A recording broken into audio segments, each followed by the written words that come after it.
Un compromis vient d'être trouvé entre les agents de la société AMD Services et leur employeur après plusieurs cas de soulèvement de ces agents qui revendiquaient les 2 mois d'impaiement et leur arriéré de salaire. Un compromis trouvé grâce à l'implication de quelques députés provinciaux ce samedi 12 octobre.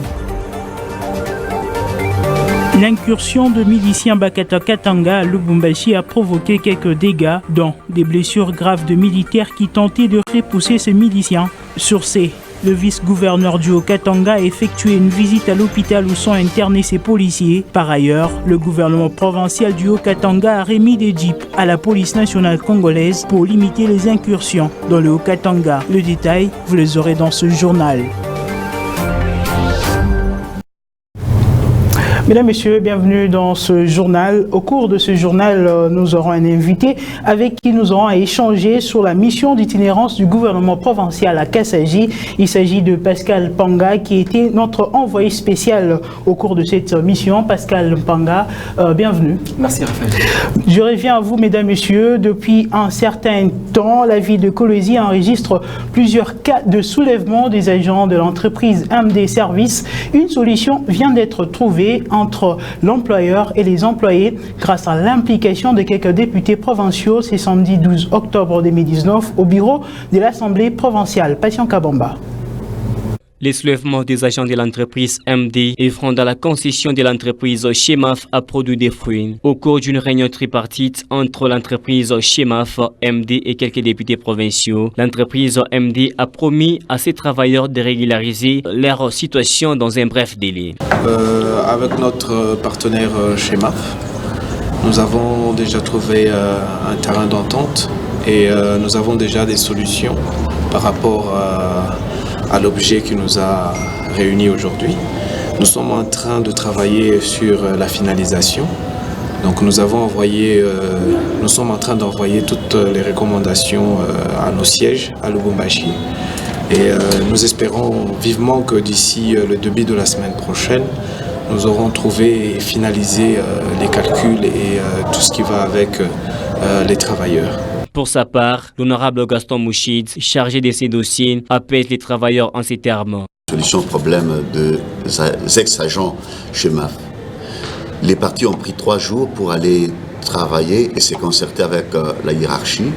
Vous venez de suivre que le représentant de la société AMD dit qu'il n'y a pas de problème. Il travaille déjà sur le paiement, mais comme chacun a son ancienneté, il faut donc calculer et trouver des solutions à ces problèmes. Donc, les calculs sont en train de se faire et lundi déjà, nous pouvons avoir des conclusions pour pouvoir les communiquer aux ex-agents chez MAF. En attendant, un délai de 48 heures a été accordé à l'entreprise MD par les élus du peuple ayant en charge ces dossiers pour éviter d'autres cas de soulèvement.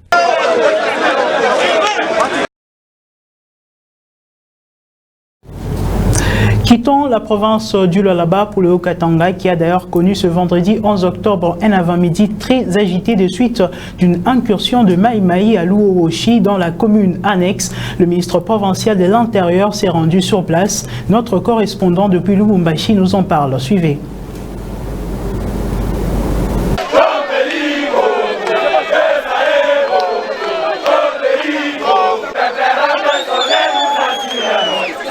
Les commune de la Rouachi, pour bien dire, la ville de Lubumbashi a retrouvé sa quiétude après la psychose créée suite à une tentative d'incursion des éléments qui se disent de Maï Maï dans la matinée de ce vendredi. Pendant quelques heures, plusieurs activités ont été paralysées par ces mouvements. Bobo Maloulou, ministre provincial de l'Intérieur et Sécurité, a été dépêché par le gouverneur de province pour palper du doigt la réalité. Accompagné des responsables de la police, le patron de l'Intérieur en province a encouragé la population qui a transmis rapidement l'information aux autorités et souhaite que cette collaboration demeure. Vous savez, pour cette situation, nous sommes là pour restaurer la paix. Nous sommes là pour la paix.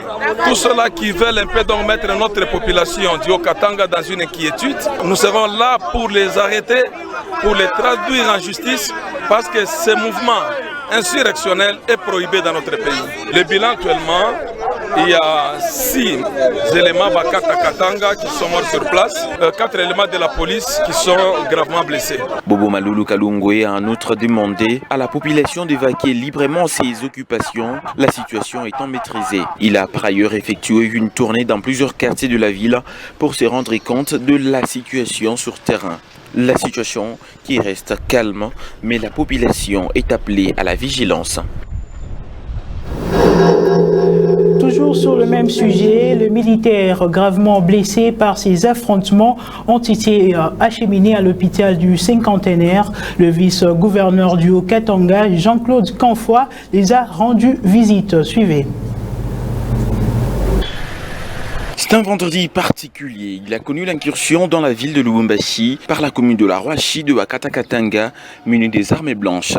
En pleine confrontation, 6 Maï Maï sont morts et 3 éléments de la police ont été touchés et sont internés à l'hôpital général du Cinquantenaire Caravia. Le vice-gouverneur Jean-Claude Canfoy Kimimbaï est allé au chevet de ces 3 malades pour exprimer le soutien et amener les reconforts. Il a suivi les explications de médecins traitants avant de donner ce message à la population. Nous demandons à la population de Lubumbashi en particulier de ne pas paniquer. C'est un petit mouvement de rien du tout qui a été provoqué ce matin par les soi-disant Bakata Katanga. Ils ont essayé d'attaquer les postes de la police. Et ils ont blessé 3 éléments de la police qui sont ici avec leurs armes blanches. Mais leur état n'est pas tellement inquiétant. L'Excellence Jacques Kiaboula fait tout et se bat tout avec son équipe gouvernementale pour que la quiétude soit observée dans cette province. Donc, ce mouvement est à décourager. Et ces gens sont à dénoncer parce qu'ils tirent notre province vers le bas. Au moment où nous avons décollé pour que les gens soient bien dans cette province. Pour le porte-parole de Jean Kyungu Mutanga, président du mouvement des indépendantistes révolutionnaires africains, MIRA en sigle, les gens qui ont fait incursion ne sont ni de loin ni de près disciples de Gédéon. Thierry Mukelekele a été joint au téléphone par Pascal Mpanga. 11 octobre, c'est la date anniversaire de la sortie officielle de Gédéon. Il était à sa 3e sortie. Gédéon devait tenir un meeting pour éclairer l'opinion sur sa présence à Lubumbashi. Mais nous avions des informations 72 heures avant que la manifestation de Gédéon sera infiltrée. Et nous avons informé les autorités. Et finalement, nous avons annulé la manifestation. Et nous avons demandé aux membres et sympathisants du MIRA que la journée du 11 octobre, ça sera une journée de méditation. Pour ceux-là qui vont rejoindre la résidence du président national, ils seront en méditation. Et nous avons des images chez Gédéon où nous sommes en méditation. Nous avons mangé, nous avons pris un verre de sucré sans même ouvrir une musique au baffle. Dans la parcelle, c'était presque le calme absolu parce que l'armée et la police a fêté avec nous à la résidence de Gédéon. Ce qui s'est passé à Luohoshi, c'est une confusion entretenue par des gens qui ne maîtrisaient rien. Les images que vous avez vues avec les macarons, vous êtes intellectuel et journaliste, prenez le macaron et zoomez Lisez ce qui est écrit sur le macaron. Restaurateur de la paix. Comment est-ce qu'un restaurateur de la paix peut avoir encore des armes? Non. Ceux-là qui ont voulu incriminer Gédéon n'avaient pas bien informé leurs éléments que attendez, Gédéon ne sera pas en meeting, on va le faire un autre jour. C'est-à-dire que ces gens-là ne sont ni de loin ni de près membres de Mira. Nous regrettons que la police ait tué des jeunes de Mira. Pour clore complètement avec ces sujets, dans le souci de renforcer la sécurité dans le Haut-Katanga en général et à Lubumbashi en particulier, qui est d'ailleurs la cible de plusieurs incursions, le gouvernement provincial du Haut-Katanga a doté de jeeps pimpant neuf à la police nationale congolaise pour voir, dans la mesure du possible, comment résoudre ces genres de problèmes. Suivez. Il a fallu attendre quelques heures pour qu'on place les insignes de la police nationale congolaise à ces pick-up 4x4 qu'ils soient mis à la disposition de la police, chose faite ce vendredi 11 octobre par le vice-gouverneur Jean-Claude Kamfouaki-Mimba après que le gouverneur de province Jacques Boulakatoué l'ait eu présenté officiellement aux bénéficiaires. Le numéro 2 de la province a émis les vœux de voir ces véhicules être utilisés pour leur fin, c'est-à-dire à la sécurisation de personnes et de leurs biens. Je vous remets les 15 véhicules ici, aller sécuriser la population ainsi que leurs biens. C'est ça la mission qui vous est dévolue. Et garder ces matériels roulants en responsable comme en père de famille. Le commissaire principal de la police nationale congolaise au Katanga, Paulin Kungu, a remercié le gouvernement provincial qui se préoccupe de la sécurité de la population. Excellence, monsieur le vice-gouverneur, au nom des officiers et agents de la police du Haut-Katanga et au mien propre, nous vous remercions beaucoup. Cette énième donation du gouvernement provincial à la police témoigne de la détermination des autorités dans la lutte contre l'insécurité. Changeons de chapitre pour parler à présent de la politique. Après l'accident d'avion cargo assurant la logistique présidentielle qui a coûté la vie à des membres de la délégation qui accompagnait le chef de l'État Félix-Antoine Tshisekedi, la base de l'IDPS exige au président de dissoudre la coalition FCC-Cash. Face à cette demande, de réaction dans les deux camps divergent. Reportage de Freddy Sangwa rendu par Francine Chansa. Des militants de l'UDPS Kinshasa en colère contre la disparition de l'Antonov 72 assurant la logistique du président de la République entre Goma et Kinshasa qui a connu un crash. Des pneus brûlés sur le boulevard Lumumba, la circulation perturbée sur le tronçon compris entre la 7e et la 16e rue. Les manifestants demandent que toute la lumière éclaire sur cet accident d'avion qui a connu la vie des membres de la délégation qui accompagnait le président de la République Félix-Antoine Tshisekedi. La coalition Cash FCC est mise au rencard. Enquête, il y a un mécanisme mis en place pour dénicher, pour savoir le mobile de cet accident-là. Dire que c'est Kabila trop tôt, moi en tout cas je n'ai pas de preuves. Mais seulement FCC va savoir comment ils peuvent recadrer leur politique. Kabila était président de la République, il est déjà parti. Vous comprenez? Il est déjà parti. Il y a une autre personne. Vous voyez, si Kabila réapparaît à tout moment, c'est comme pour dire il y a un couac. Il y a quelque chose qui ne tourne pas rond. Alors là, les gens auront à dire du n'importe quoi. La majorité parlementaire FCC condamne cette attitude des militants de l'UDPS. Le mariage de FCC et Cash est basé sur la volonté du FCC. Premier protagoniste ou le premier acteur de l'alternance, c'est le FCC, qui a voulu se mettre à disposition du nouveau président pour l'aider à accomplir sa vision. Donc le premier bénéficiaire de cette coalition, c'est le Cash. Mais s'ils ne sont pas satisfaits, nous les FCC, qu'est-ce que nous perdons? Nous ne perdons rien.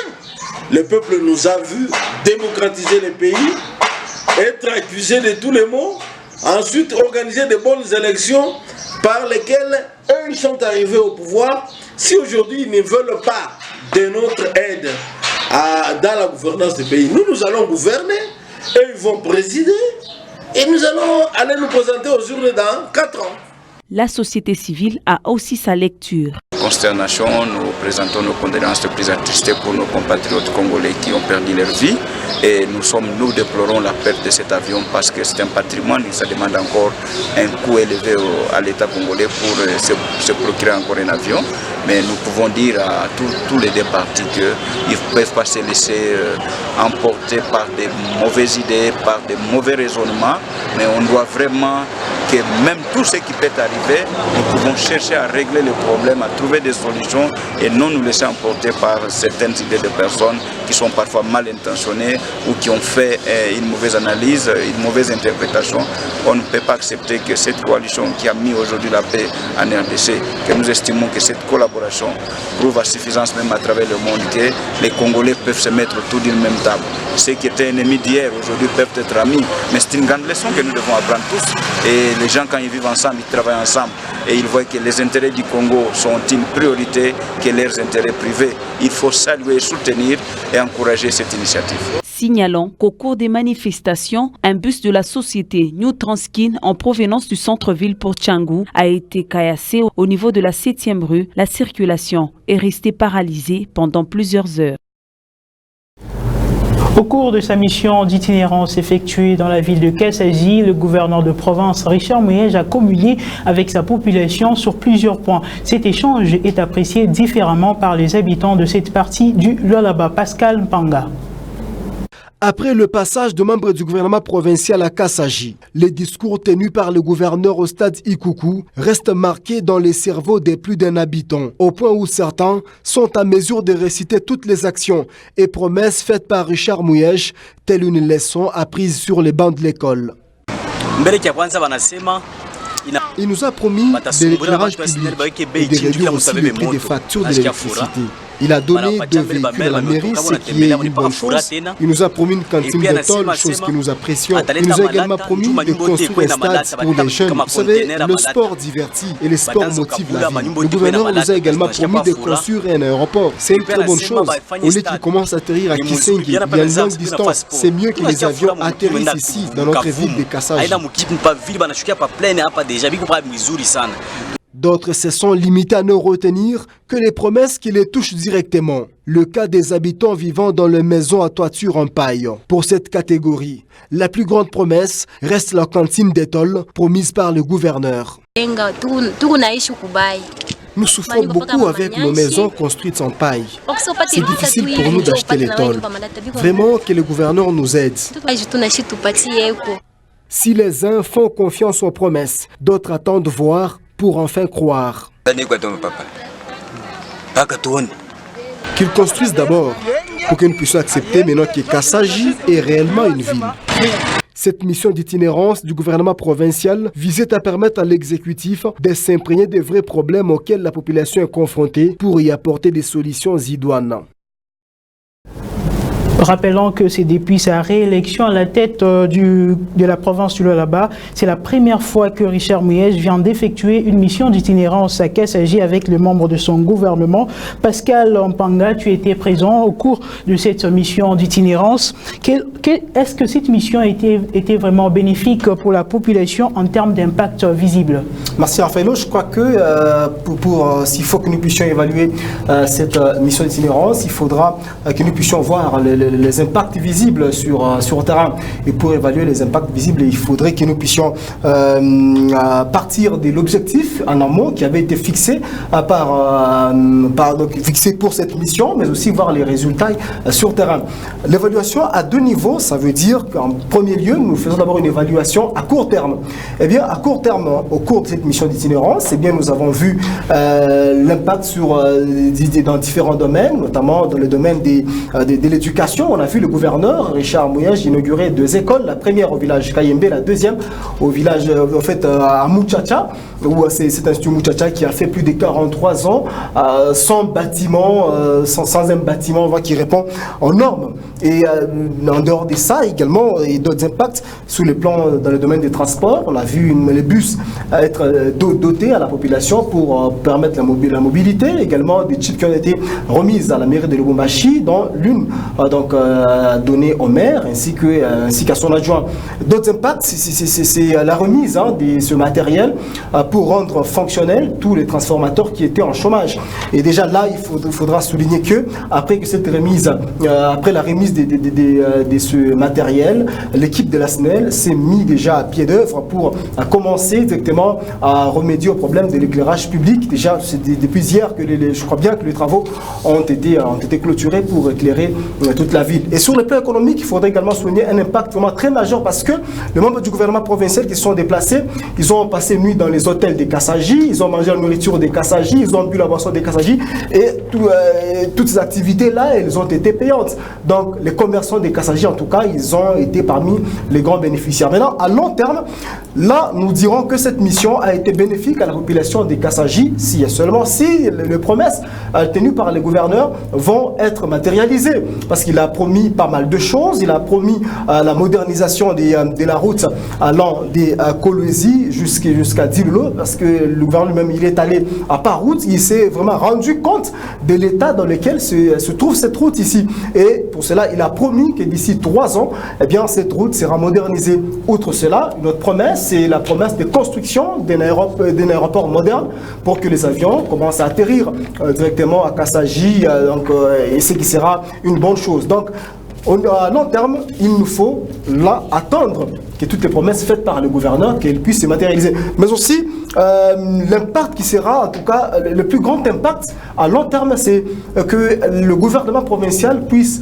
mettre en place une politique capable de rendre la ville de Kassaji autonome, c'est que la ville se prenne en charge de manière à propulser son développement. Il ne faudrait pas que, comme on a vu, la dotation des DJIP, que ce soit une habitude pour le gouvernement provincial. Nous voulons voir à la longue que le gouvernement mette une politique qui permettant en sorte que la mairie de Kassaji puisse s'acheter, pourquoi pas, un véhicule pour l'évacuation des immondices, que la mairie de Kassaji puisse s'acheter au moins un camion anti-incendie, ce qui sera une bonne chose. Donc, les résultats à court terme, ils ont été vraiment, ce sont des résultats qui ont été palpables, et à long terme, il faudra attendre.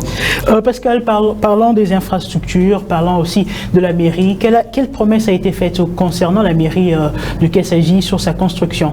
Eh bien, pour le gouverneur, Richard Mouyège, eh bien, les travaux de construction, de modernisation de la mairie vont devoir commencer d'ici quelques jours. Également, les travaux pour la construction de modernisation de la route vont également démarrer. Les travaux de la route vont prendre 3 ans.